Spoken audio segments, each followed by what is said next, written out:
Good evening, ladies. I like to firstly introduce myself. My name is Patrice Vance. I am the founder and co-owner of Divas Empower, and we are so excited to have each and every one of you on the call with us tonight. We have an amazing guest speaker that's going to be joining us, and this is the Divas Empower presents the Divas Week. Absolutely, it's the Divas Week. We're honoring Women Empowerment Month. We have a whole exciting, amazing next 4 days this week. And I just like to see in the chat box, you guys kind of tell me where you guys are dialing in from. Hello. Just drop in the chat box where you guys are dialing in from, so we kind of get an idea of who our amazing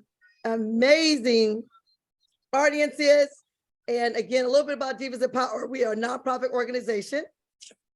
We're actually going to be celebrating 7 years in September.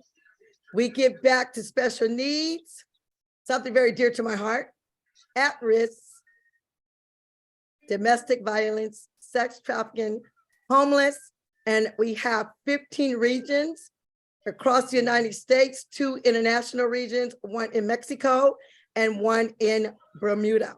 So we're going to get started just shortly. If you guys know some women, some queens, tag them, get them on with us. I can guarantee you tonight's amazing speaker is going to just wow all of you. I see we have Linda Cash. Linda Cash is our co-founder and financial CEO for Divas Empowered. I'd like to welcome her aboard this evening. I'm trying to see if there's any other board members. We do have our regional coordinator director, she is Sean Reed out of Texas market. We do have Courtney Palladino. She is our committee events director. She is located out of Dallas. And of course, our CEO, I failed to say that she is also, out of Las Vegas, and Courtney's out of Dallas. But what we're going to do, we're going to get started this evening, ladies. And I like to bring up our guest speaker. When I think about this amazing lady, I've had an opportunity probably now about 7 years to work with her, not just work with her, but work beside her on so many amazing projects. And when I say this woman is amazing, I like to bring up Deidre Driscoll. She is a dynamic leader with a unique background. She is a licensed and ordained minister with over 30 years of ministry, leadership, and corporate training experience. She is also an educator. Sorry, you guys. Administrator, consultant, and entrepreneur. Deidre is certified leadership coach with John Maxwell team. If you've been on any of her trainings or have been in the room with her, you know exactly what I'm saying. She is passionate about serving others. She trains ministers, women, entrepreneur, and business, life skills, leadership. Deidre has utilized her powerful gifts to shine and be an influencer across multiple areas. She's practical, engaged, and teaching styles allow her to help people transform their lives and their lives of those around her. I can tell you, absolutely, she have done that with me.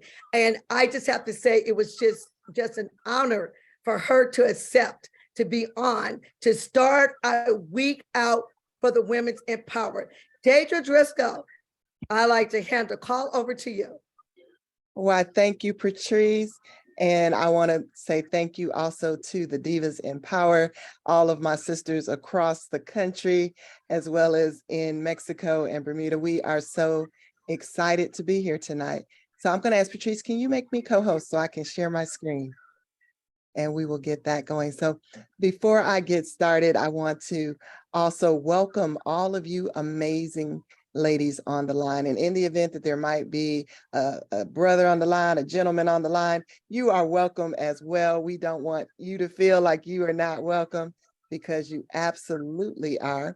Because although the things I'm going to be saying tonight are geared toward women and issues that work and affect women. I also want you to know that if you happen to be a man on the line tonight, there are some women in your life, I am sure of, and you want to be sure that you give them the opportunity to shine. And this is going to help you get some insight into how we do what we do as well. So with that being said, let me share my screen and we're going to get started.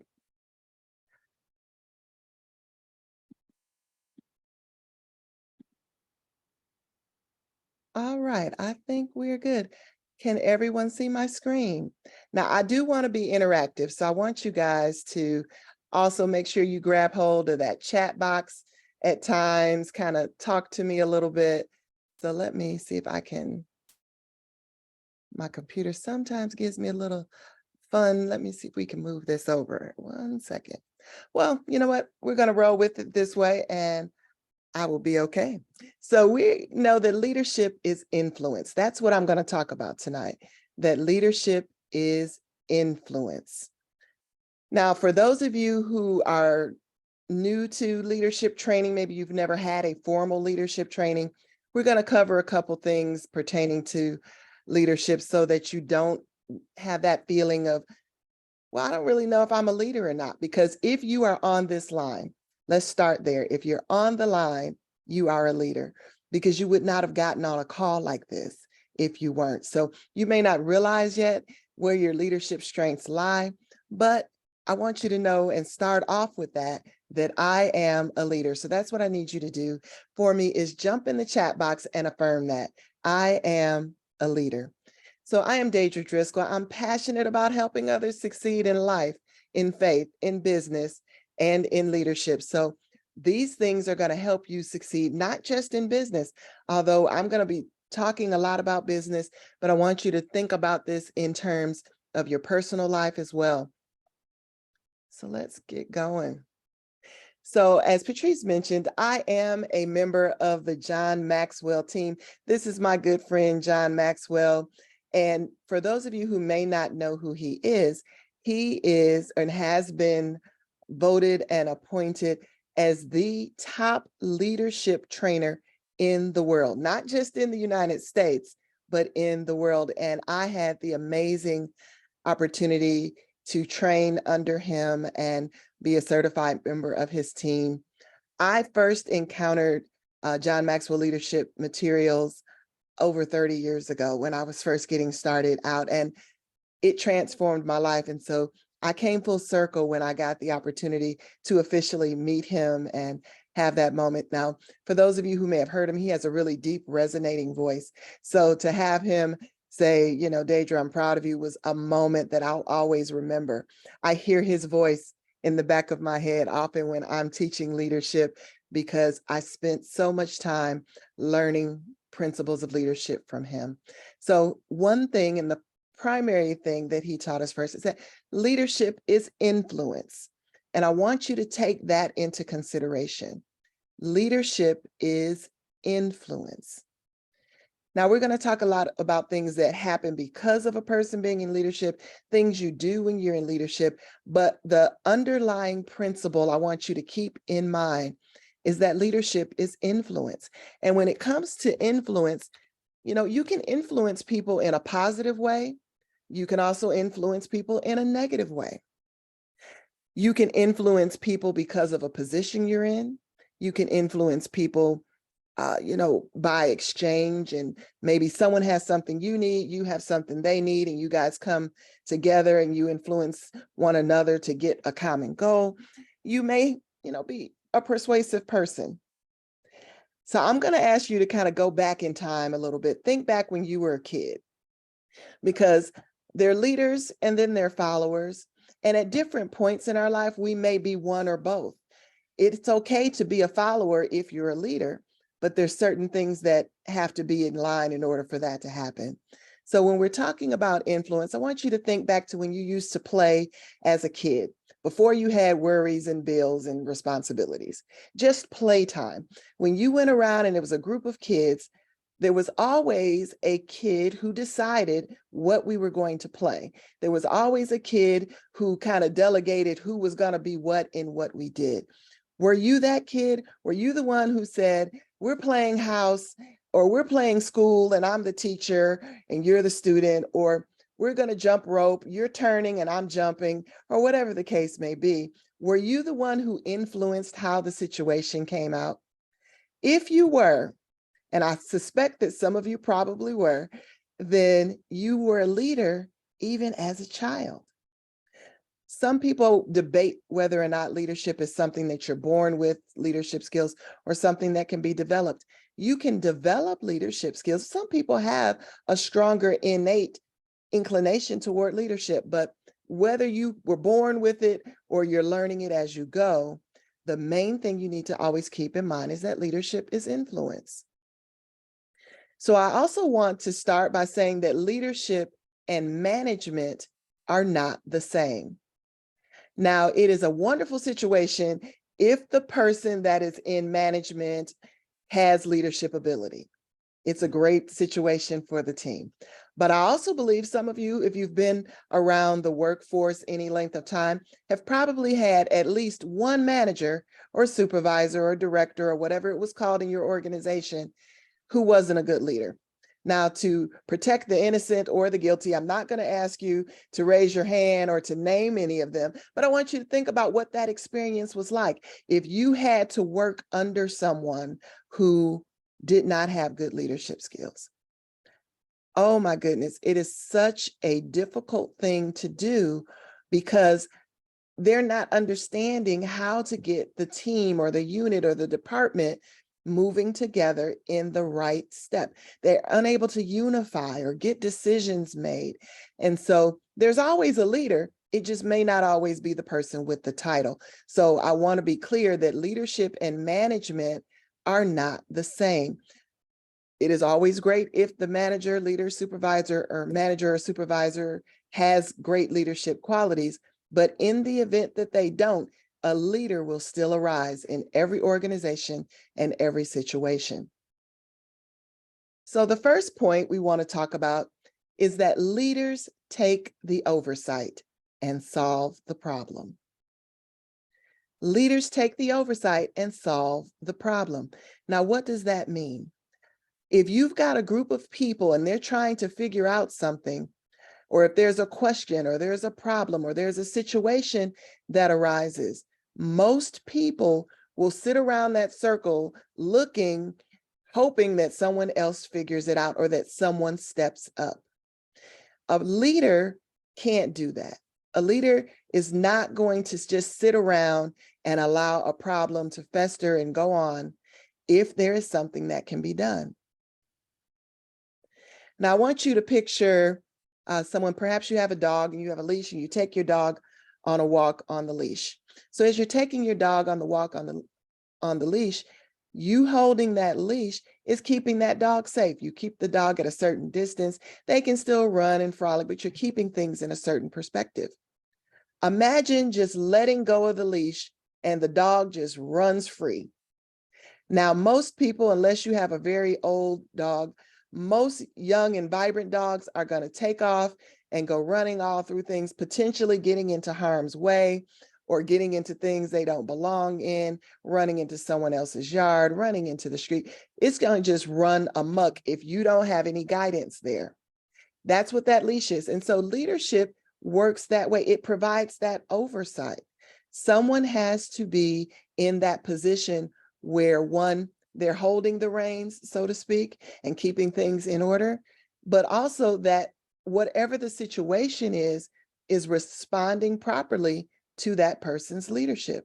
So if you're in a situation and you're like, you know what, I just can't take this anymore, let me do something about it. Chances are you are a leader, because again, leaders take the oversight.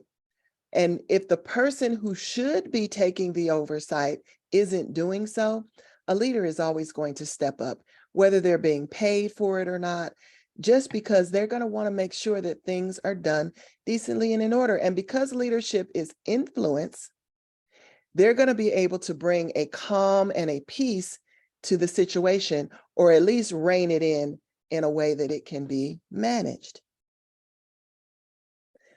So leaders take the oversight. That's a tough word because some people don't like the idea of being in charge. Many people pull back from, if we ask for, who are all the leaders, some will jump up and run ahead. Others will feel like, you know what, I don't think I want the responsibility. And being the leader does have its set of responsibilities, whether you're the person by title or just by circumstance, there's going to be some responsibility involved. And so you want to realize that if you're solving problems, after you solve that first problem, guess what? The people around you are going to recognize it and they're going to make note. And the next time there's a problem, who are they going to look to?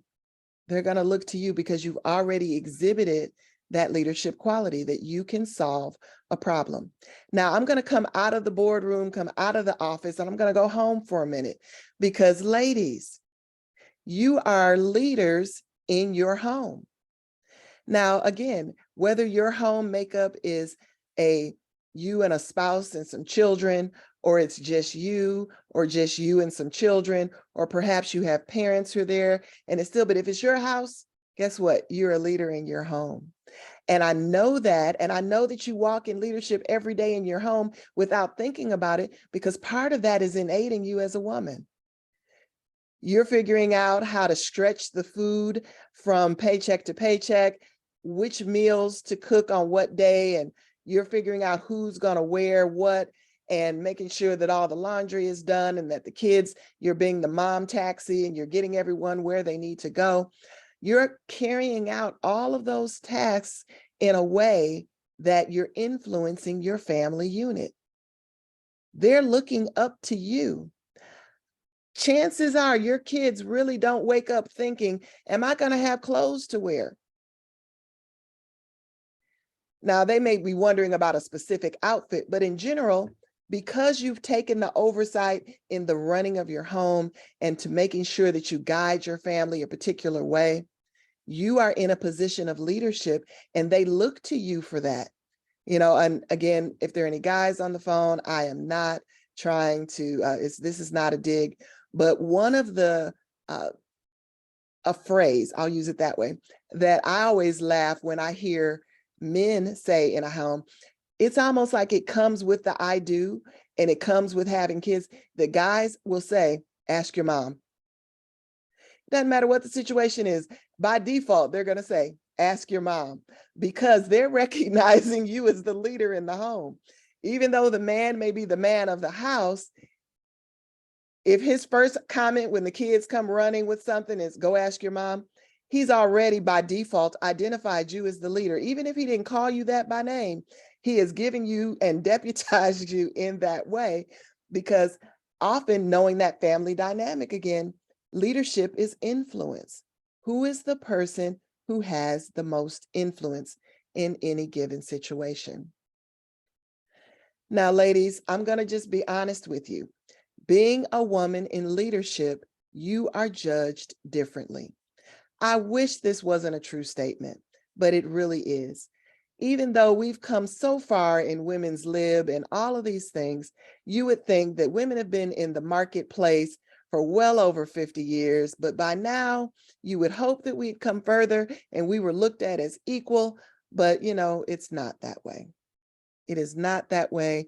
I wish it was. A lot of industries are still predominantly male dominated, and certain stereotypes and thoughts still prevail. So when you're a woman in leadership, we've got to learn how to utilize what makes us unique and special as a woman to our advantage and not as our detriment, because we're going to be judged differently. Now, I'm going to throw this out there. It is not fair. So let's get it over with. Let's just jump in the chat and say it's not fair, because it's not. Now, our younger generations are coming through a situation where they're growing up really believing that life is fair.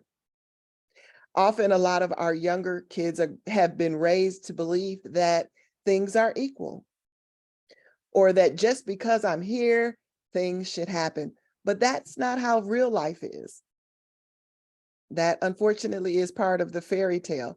But because we are judged differently, we have to learn how to navigate the various arenas that we're working in.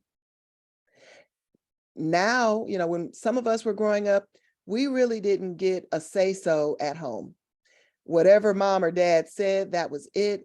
And we had to deal with it. Now, we might have went in our room and mumbled and grumbled, but we made sure that they didn't hear us talking back, as it used to be referred to.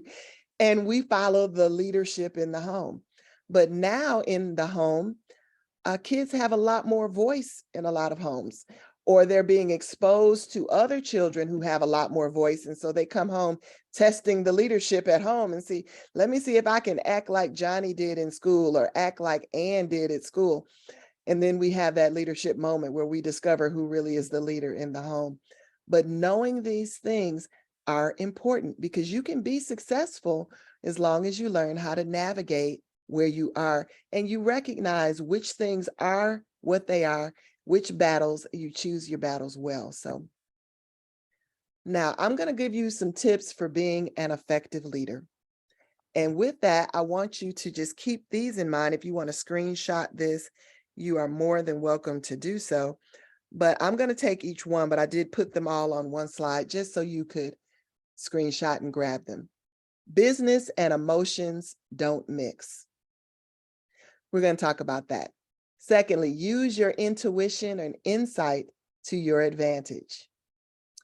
We're going to also talk about understanding who is in the room or who is on the team. Who are your allies and adversaries? And then we're going to talk about protecting your image and reputation. Now, trust me, there is a list a mile long of leadership principles we could discuss, but for the purposes of tonight, these are the ones we're going to focus on. So this first one, business and emotions don't mix. Now I want you to look at this picture. Ironically, when I was pulling it, this was called wife yelling on the cell phone. And I thought it was really funny, but if you look at this, how this man is looking, kind of his thought bubble as he's listening to this woman yell at him. She is obviously upset about something and she is all in her feelings and she is letting him have it. Now, whether he is guilty of whatever she is taking him to the table on is irrelevant because he is getting it. And that stereotype, whether we like it or not, is in the back of many men's minds when they think about having to deal with women in leadership. You may have never done that and never behaved that way, but that stereotype exists. And because it exists, anything we do that seemingly shows emotion is going to lend in the mind of many men to us being too emotional.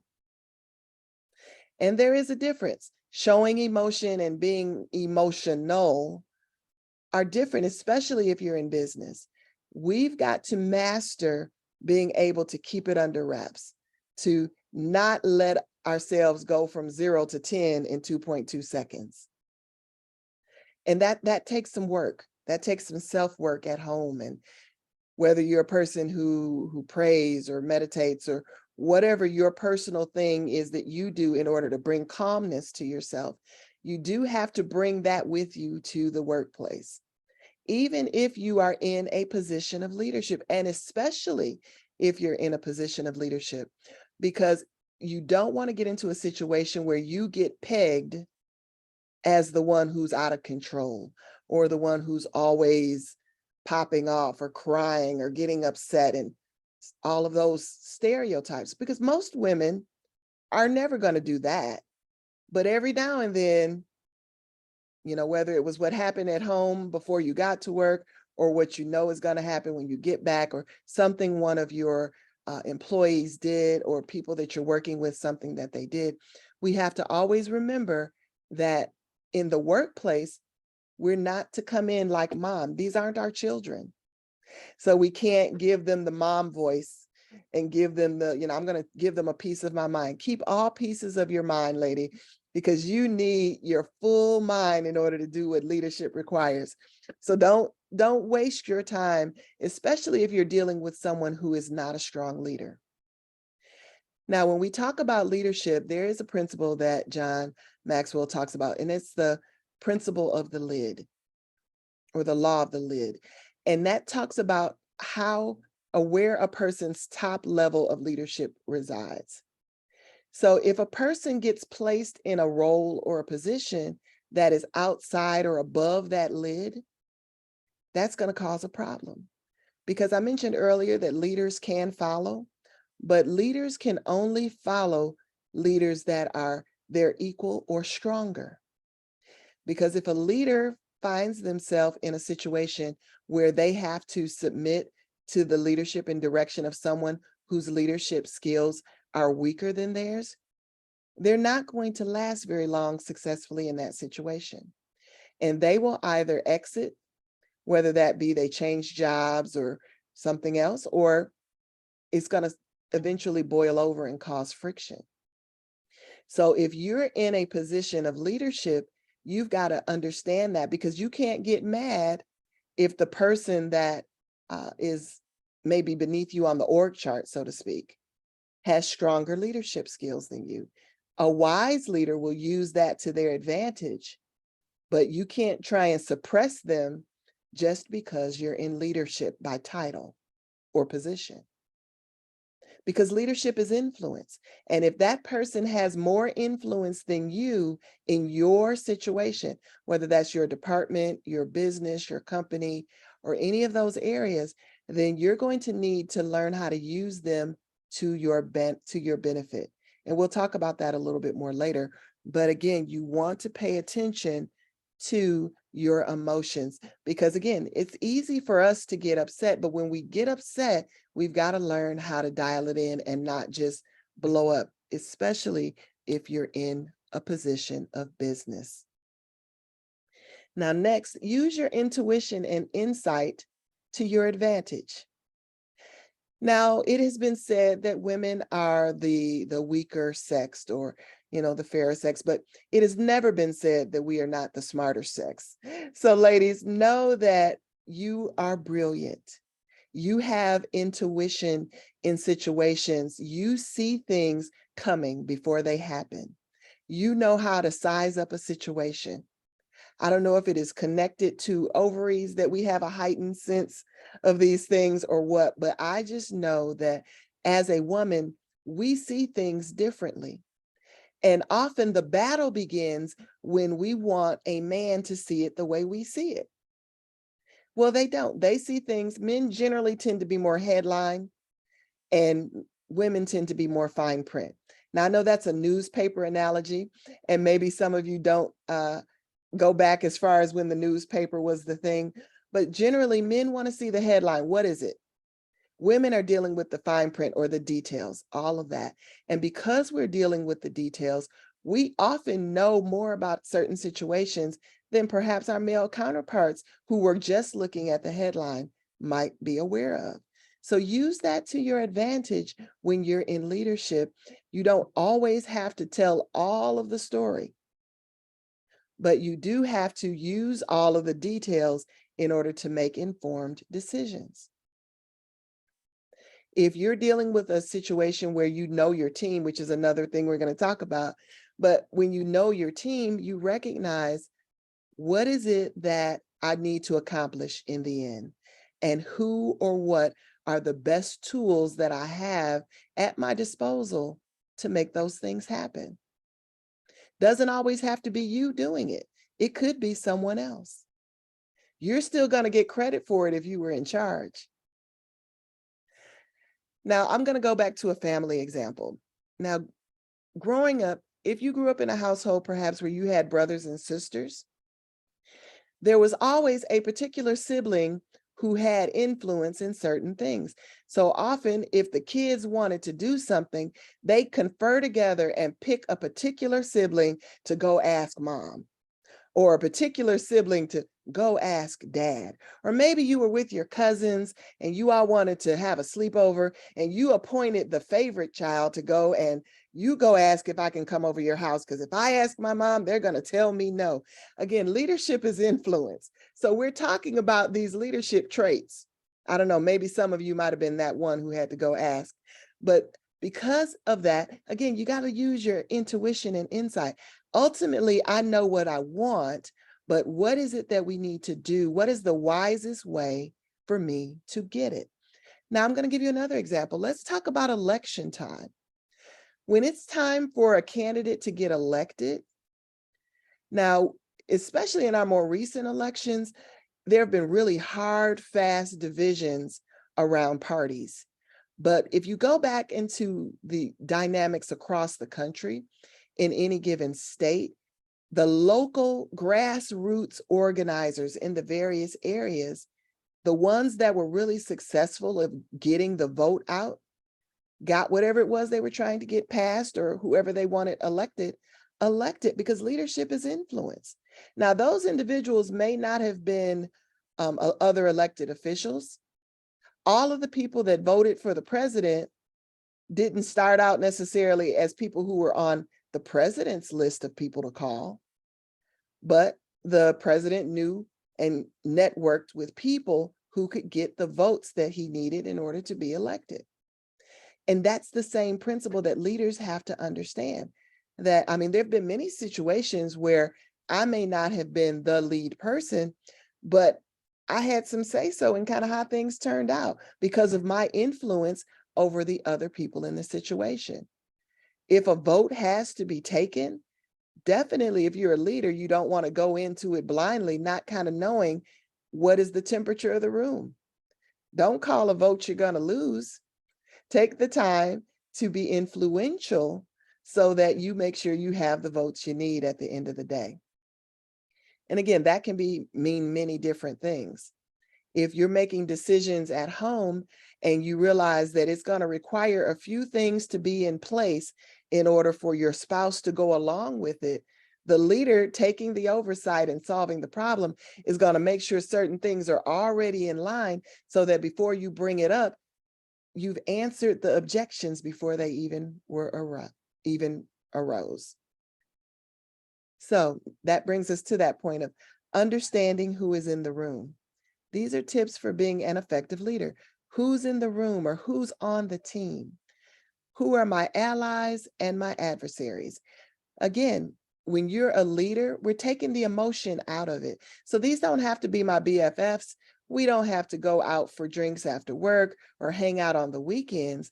We've got a professional task to carry out. We don't have to be at odds with one another. We don't all have to agree, but we've got to learn how to navigate that landscape.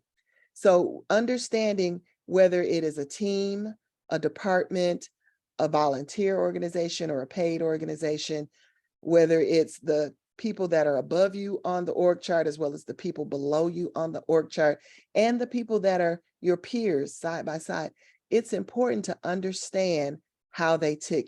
And we as women, we have a great advantage in this because we know how to read people. When I mentioned that emotions don't mix, I meant those emotional outbursts don't mix, but that emotional intelligence that women have really plays to our benefit where this is concerned. Most women can walk into a room and scan that room in a matter of seconds, and you've pretty much sized up who's in the room, whether it's on a financial situation, you're trying to check out somebody's purse and shoes and assessing, oh, okay, I can assume certain things about them because of that. Or maybe you've listened to what they're saying and you think, oh, that person's really smart. That's an intellectual. Or this person, all of those things play into it. So when you're a leader and you need to get a group to do something, you need to know who's in the room so you know who you need to use to your advantage to get everyone moving in the same direction. So it could be that your allies are people that are already on your team. They are rah-rah-rahing for you. They're yes. But it could be that there's some people in the room who may not necessarily be your cheerleaders, so to speak, but they're not against what you're against. They may be for what you're for, just not on your personal team, not on your personal call list. And you need to know who they are as well, because they're going to have a sphere of influence that you need to use to your advantage. So when this comes to also the male and female dynamic, it's important to be able to have the men that you work with feel comfortable talking to you, sharing things with you that they feel they can trust you with things, because often you're going to gain insight and intel that you're going to be able to use later. Remember, I said, remember, use your intuition and your intellect to your advantage. When you're in those scenarios, part of my background, I've been in many very male dominated areas, and quite often I've been perhaps the only female at the table or one of very few in the room. And some of the things you hear when you're in that situation, now I'm going to give this to those of you who've never been at the table, quote unquote. If you've not been in the decision-making room, you've been in there when they come out and just tell everybody what to do. In there, when those decisions are being made, the people who are the movers and shakers and who's making decisions, they always let you know what's important to them or to the organization, what the goals and objectives are. And at the end of the day, because people who are in business, whether you're an entrepreneur or you work for someone else, the bottom line is money. Even nonprofit organizations, still the bottom line is going to be the money they bring in order to carry out the services that they carry out. So they're going to want to make sure that things happen to generate the highest revenue or bring in the most income or the most donations or whatever the case may be. So when they're looking, they're not really caring who's friends with who or who's. They want to know who can produce. So in those situations, someone who otherwise might be your adversary, they might not like you at all. But if you both have a same common goal, your adversaries can even work to your benefit if you learn how to navigate that. If you have a certain skill set and someone else has a complementary skill set, the two of you working together can cause both of you to get out of it what you want. So as a leader, and because leadership is influence, there are times when you've got to learn how to go across the aisle, as it were. I gave that a political example earlier. One of the challenges, and actually it's kind of sad right now with our political climate, is our leaders that are split by party are having trouble in many cases being able to work together for a common goal. But usually what should be able to happen is, even if someone has an opposing view to yours, that you all can find a common ground and allow that to happen. And that's because of influence. So if you're able to talk to people in a way that you can find out what matters to them and can we find a commonality, and this can be a win-win for both of us at the end of the day, you'll find that even in a room filled with adversaries, as a leader, if you solve that problem that you mutually share, you can still be very effective. So I want to kind of end on tips for being effective to protect your image and your reputation. Now, with this, I know all of you instantly had something that came to mind that you think this statement means. And it does, but it means much more than whatever the first thing that came to mind. Because it could be that you're in a situation where you want to rise in your company, you're hoping for promotion, or you're doing things where you feel like, I meet the qualifications that are on the job description, but I'm not moving up. I keep getting looked over or passed over, and I don't understand why. You want to make sure that you protect your image and your reputation, because one of the foundations of leadership is also trust and respect. So if along the way you've done something that perhaps caused you to lose respect in the eyes of the establishment, or perhaps they felt that they couldn't trust you with something, that is something that's going to be very difficult for you to overcome as a woman. Now, a man can kind of shake it off. They can go and smoke cigars and have a beer after work and work past it. And next thing you know, they've reached the next level. But often for women, it is very difficult to overcome a blow to your reputation or your image. Now, if you're young, entering the marketplace, meaning chronologically, perhaps this is your first workplace or you're new to the job, you want to pay attention to the way that you dress. Because even though we have a much more casual society, In some scenarios, you still need to dress a level above the position you're in, and sometimes 2 levels above. If you want to get into executive management, you want to start looking the part, even though you're not in a position of management at all. You want them to be able to see you in the chair you want to sit in. So with that, that also deals with things like hemlines and whether or not your blouse is low cut. Now, I'm going to say something, ladies, and I want you to don't throw rocks at me, but sexy is amazing, and you are beautiful, and you are stacked, and you are all of that. You are my sister. Yes, you are.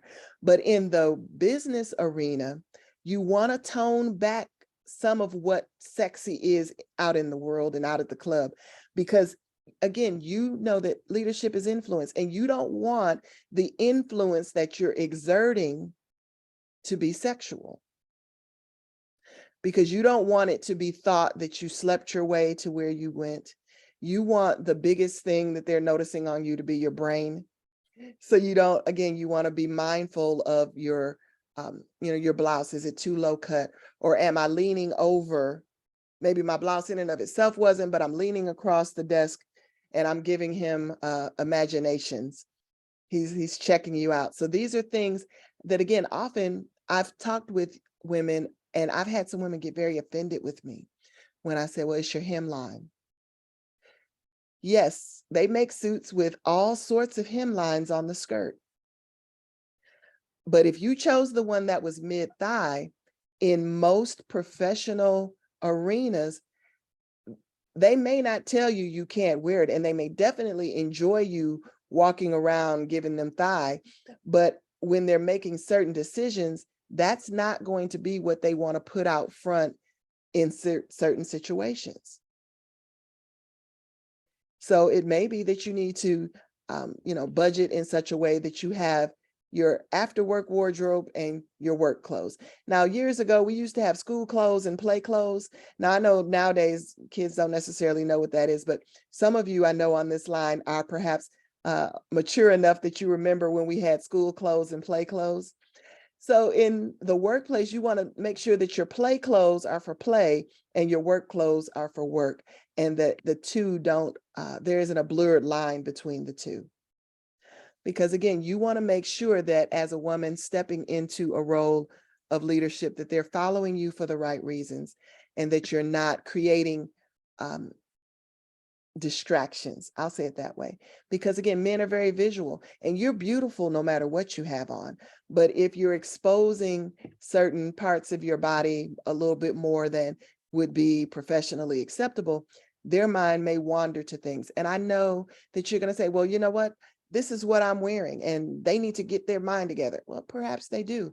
But again, we started out earlier by saying it's not fair, and that women are judged differently. And that is just the fact. Even all these years later, it is still the fact. So you want to make sure that you're not giving that excuse for you not to excel and be promoted. So we mentioned that leadership is influence. So ladies, I want you to factor in, how am I influencing the people that are around me? What influence am I having on them? Is it a positive influence? Is it a negative influence? Think about your daughters. How are you influencing them? Who will they be when they go out? Because they're going to act a lot like you. You know, when you look at babies and toddlers especially, toddlers are a tell. If you hang around a toddler, that toddler will mimic you, and you may look at it and think, I don't, but yes, you do, because they're like little tape recorders. So they're going to say things the way you say it. They're going to do things the way they see you do it. They're going to walk like you and talk like you. So if you're wondering, what image am I projecting? And you've got a toddler in your midst, watch that toddler, because they will tell you. And that way you don't have to worry about someone externally telling you, do people think you're bossy? Now, I don't like the term bossy, but it's a real term. It's out there. There are plenty of B words they call ladies behind our back and occasionally to our face. But again, you can have directions to give, and give them in a manner in which they don't feel like their mom is scolding them. Again, we've got a common goal we need to accomplish. This is what we need to get done.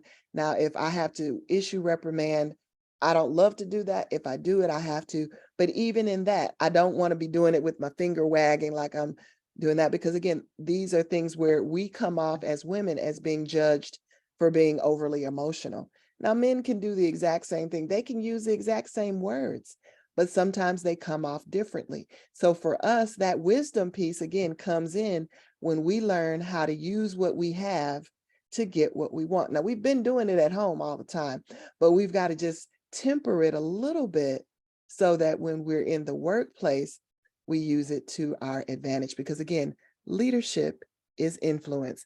So think about that. Do I have the respect of the people that I work with?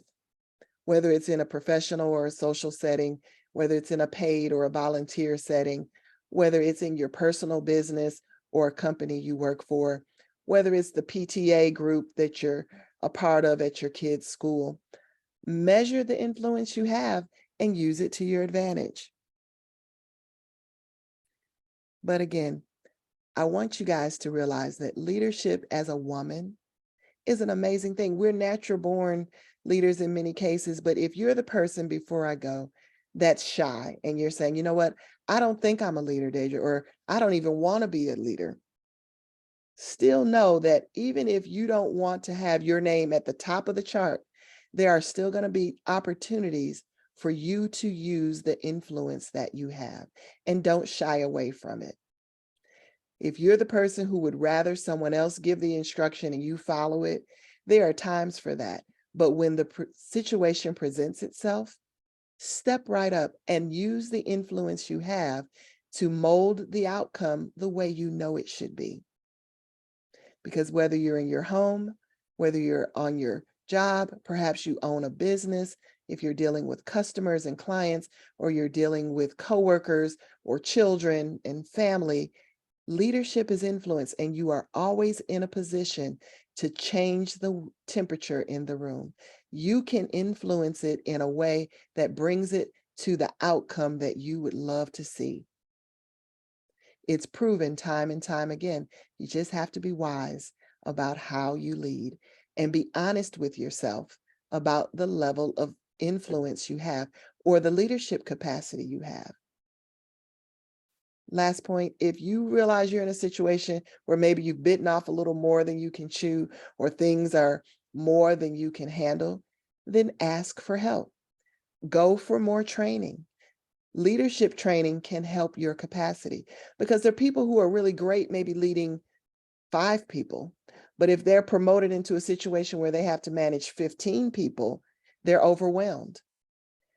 If you're feeling overwhelmed by the leadership that is being required of you, it could be that it exceeds your capacity at the moment. And you need to get training, and whether that's a leadership coach or development or training workshops and great books. John Maxwell has some amazing books on developing the leaders in you, the leader around you, and all of those kinds of things.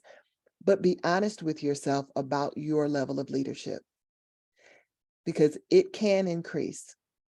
And if you need to increase your level of leadership, it's best to identify that ahead of the promotion. If you're aspiring to be over a bigger team or over a larger division or things like that, do the leadership work early so that you are already ready when you step into that role. It's much easier that way.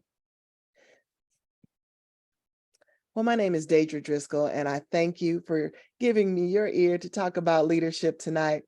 I look forward to being able to share with you again, hopefully at some time. But again, you can find me. So I've got a new website that's going to be coming out on April 1st, deidredriscoll.com.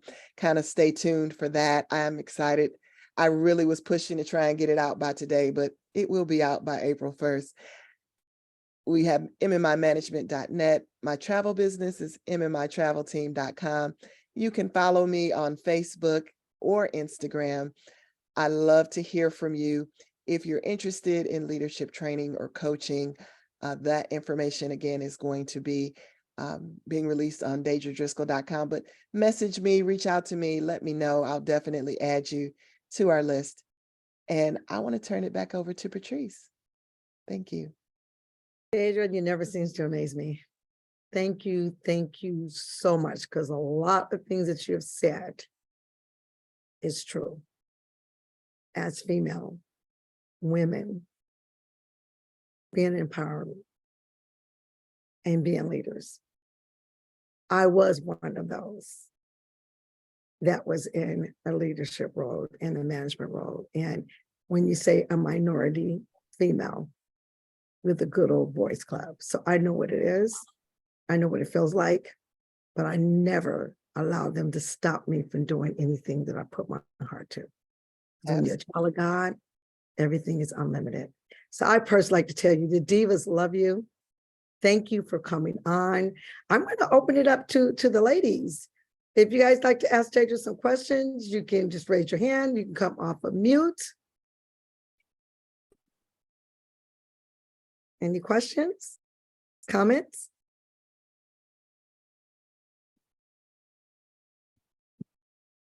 Is there anything in the chat box? Let's see here. So I'm trying to see if we have any questions. They were saying thank you. Awesome. There is one question there for you, Deidre. From Ms. Cotton. Okay, let's see. Do you have any tips on how to suppress the emotional response? All right, I will. Now, I will say that if right now, if today you say, you know what, my emotions are all over the place. They come for me, I'm blazing. If that's you, you're on that extreme versus someone who says, well, you know, it takes a lot to take me there, but I'll go there. And then some of you may say, you know what, I'm a little more controlled. Wherever you fall on that spectrum, it's going to require, when I say do the work at home, whether you're a person of faith where you believe in prayer, where you're praying and asking the Lord to help you with your emotions, or perhaps you're a person who believes in meditation, where you can take time in meditation when you get angry to help tend that, because you practiced that reaction. And because practice makes perfect, because you've been reacting that way for whatever period of time, it is that first go-to.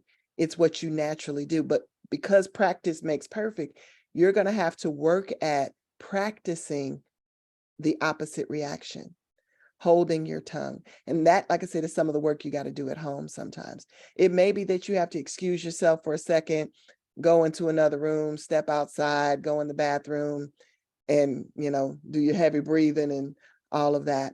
And to that point, breathing helps as well. It's going to help calm you down. But again, in the moment, you don't always have time to do that when you're standing right in front of someone. So that's why I say it's going to be something that you practice. So don't put the pressure on yourself to think that if today you blew up, that tomorrow you can, because you heard this training, suddenly, oh, I'm good, I can do it. No, it's going to take some practice, especially if you're that person that's always a hothead, so to speak. You're going to have to cool it down. And part of that is doing meditation or prayer, breathing exercises to help calm yourself down. Oh, sorry about that. You also want to be sure that you're taking time practicing alternate responses. So whether that's getting with you, if you have an accountability partner or a good friend, that you can practice different ways to say things and tell them, that's what I need you to just listen to what I'm thinking about saying and help me with that. Because often we know which people push our buttons. In any situation, you know, out of the people in the room, who is most likely to send you there. And so if you know that it's that person, you need to be able to see them coming and make the decision, you know what, I'm not going to let them take me there. So again, that kind of goes back to those of you who believe in prayer, that if you know that John Brown is the one who's coming for me, he doesn't like me and he's going to egg me on and try and get me there, or it's Ann Smith or whoever it is. And I'm sorry if anyone is on the line and that's your name, I was not referring to you. But if you know that person, then you need to call their name out when you're praying and ask for favor with them. Now, if you're a person of prayer, you're going to ask Lord to give you favor with that person, to make even your enemies be at peace with you. Again, so I know that we're on different points of the spectrum, but I also know that, like I said, I trust in a book that also says he'll make your enemy your footstool. So when you recognize that, you don't have to react. Let them pop off and let them reveal who they are in their hand. and you be calm about it. But it takes practice. I'll be honest. If you're the one who is not naturally calm, you definitely have to work on that. And like I said, prayer can help because it's going to help you bridle your tongue.